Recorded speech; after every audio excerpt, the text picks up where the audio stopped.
7 मई 2020 गुरुवारी वैशाख पूर्णिमा की रात हल्दी से यहाँ जरूर बनाए स्वस्तिक। इतना बरसेगा रुपया पैसा कि आप संभाल नहीं पाओगे। मित्रों, सादर जय श्री कृष्ण। हमारे YouTube चैनल में आप सभी का बहुत बहुत स्वागत है। मैं हूं आपके साथ आचार्य धर्मेंद्र शास्त्री। आज हम आपको बताने जा रहे हैं कि 7 मई 2020 गुरुवार के दिन वैशाख माह के शुक्ल पक्ष की पूर्णिमा तिथि है और यह महापूर्णिमा यानी बड़ी पूर्णिमा मानी जाती है। इसका कारण यह है कि देवताओं के द्वारा इसको वरदान प्राप्त हुआ है, यानी वैशाख पूर्णिमा के दिन ही देवताओं को उनका साम्राज्य प्राप्त हुआ था। इसलिए इस पूर्णिमा को वरदान उनके द्वारा मिला हुआ है। इसलिए इस दिन कोई भी उपाय करेंगे, स्नान दान करेंगे, व्रत करेंगे, उपाय करेंगे तो वह चिरस्थायी फल प्रदान करेंगे। क्योंकि एक तो गुरुवार का दिन, और गुरुवार का दिन वैसे ही भगवान लक्ष्मी नारायण का परम प्रिय दिन माना जाता है। और साथ ही पूर्णिमा तिथि के दिन चंद्रमा अपनी संपूर्ण कलाओं से युक्त होकर के पृथ्वी पर सभी पृथ्वीवासियों को दर्शन देने आते हैं। ऐसे में यदि कोई भी उपाय करते हैं तो उसके उत्तम परिणाम हमको देखने को मिलते हैं। इसके साथ ही भगवान ने कहा है कि वैशाख का महीना साक्षात मेरा स्वरूप है। इसलिए वैशाख पूर्णिमा को सबसे बड़ी और महापूर्णिमा के रूप में माना गया है। इसलिए हम आपको एक सरल सा उपाय बताने जा रहे हैं।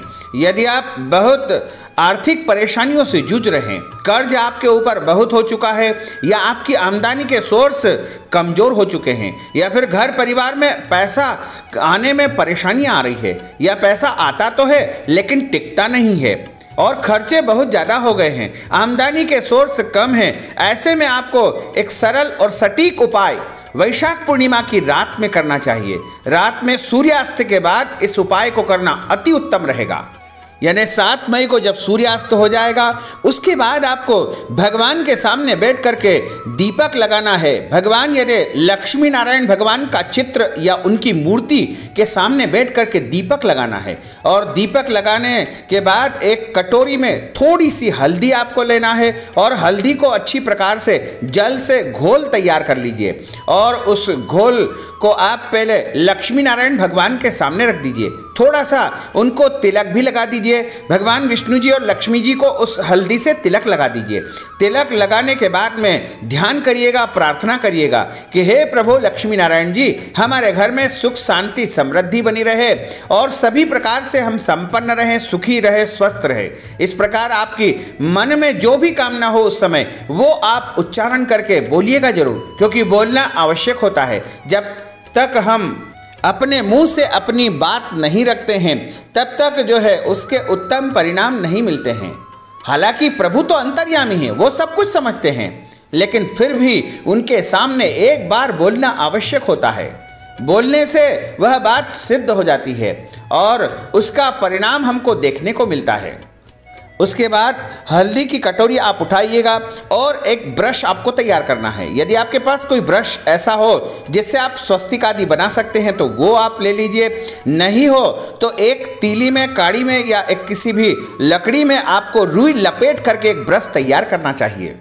और यदि ब्रश की व्यवस्था नहीं हो तो आप अपने हाथ की अनामिका उंगली यानी जिससे भगवान को तिलक लगाया जाता है उसे अनामिका उंगली कहा जाता है। और सबसे छोटी उंगली के पास में जो उंगली होती है उसे अनामिका उंगली कहा जाता है। अनामिका उंगली से आपको यह उपाय कर सकते हैं, यानी ब्रश से भी इस उपाय को कर सकते हैं या अनामिका उंगली से भी कर सकते हैं।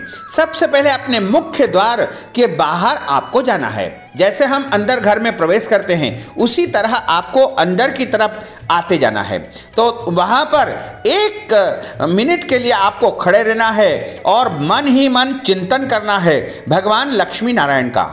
और उसके बाद 1 मिनट चिंतन करने के बाद, उनका ध्यान करने के बाद आपको मुख्य द्वार के दोनों तरफ आपको स्वस्तिक का चिन्ह बनाना चाहिए। स्वस्तिक का चिन्ह जैसा कि हम आपको इस वीडियो में दिखा रहे हैं उसी प्रकार आपको स्वस्तिक का निशान बनाना चाहिए। स्वस्तिक का अर्थ होता है सातिया भी कहते हैं उसको, और भगवान का सबसे परम प्रिय प्रतीक चिन्ह है। ऐसा माना जाता है कि जिस घर पर स्वस्तिक का चिन्ह बना हुआ दिखाई देता है वहां पर वास्तु दोष कभी नहीं आते हैं। अर्थात वहाँ वास्तु दोष हमेशा हमेशा के लिए समाप्त हो जाते हैं। तो स्वस्तिक का चिन्ह आप वहाँ पर बनाइए और उसके बाद मुख्य द्वार के दोनों तरफ बनाने के बाद आपको अंदर प्रवेश करना है। अंदर जो भी आपका कमरा आता हो पहला, उसमें किसी भी दीवार पर आप बना सकते हैं। वैसे तो पूर्व और उत्तर की दीवार पर शुभ माना जाता है, लेकिन कुछ लोगों का जो मुख्य द्वार है वह दक्षिण की ओर रहता है। ऐसे में दक्षिण की दीवार की ओर भी वो बना सकते हैं। स्वस्तिक का चिन्ह देव स्वरूप होता है और देवताओं को किसी भी दिशा से कोई कष्ट नहीं होता है। इस बात के लिए आप निश्चिंत रहे। और वहां पर आपको स्वस्तिक का चिन्ह बनाने के बाद अपने पूजन स्थल पर आना है। पूजन स्थल की कोई भी दीवार पर आप बना सकते हैं।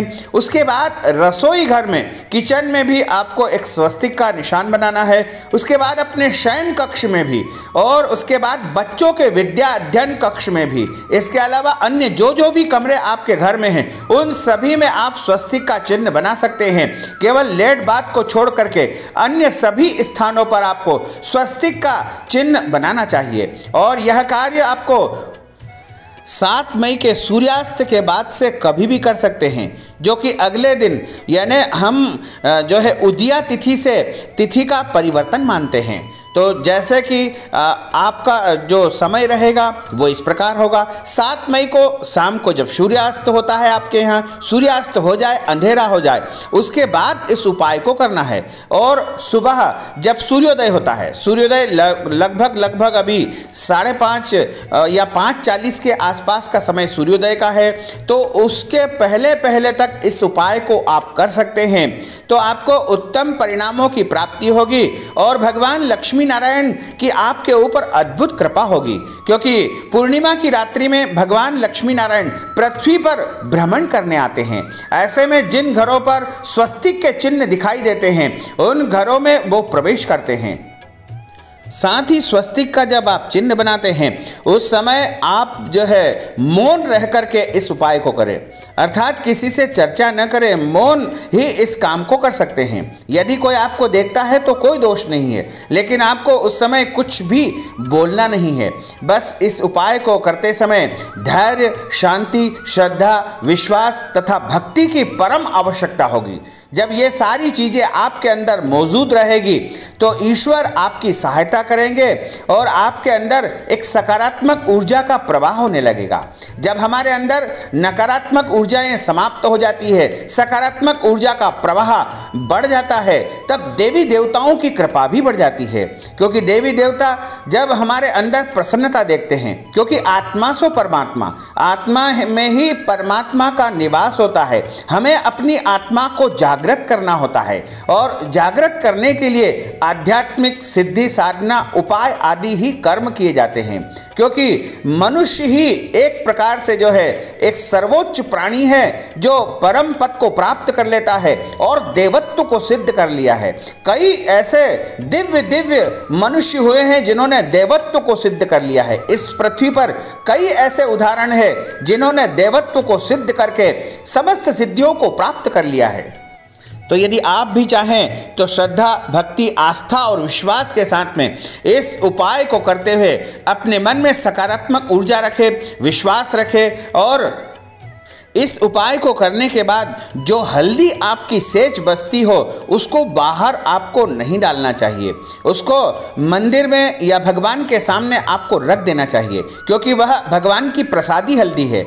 और जब भी अगली बार आपको ऐसा कोई उपाय करना है तो आप इस हल्दी का प्रयोग कर सकते हैं। और हल्दी का जो स्वस्तिक है आप अपनी तिजोरी के अंदर भी बना सकते हैं और तिजोरी के ऊपर भी बना सकते हैं या अपने लॉकर के ऊपर भी बना सकते हैं। लॉकर के अंदर, अलमारी के अंदर या आपकी जो भी ऐसे स्थान हैं जहां पर आपके महत्वपूर्ण दस्तावेज और धन संबंधी चीज़ें आप रखते हैं, वहाँ सभी जगह पर आप इस प्रकार से जो है स्वस्तिक का निर्माण कर सकते हैं। स्वस्तिक का चिन्ह बड़ा ही शुभ माना जाता है।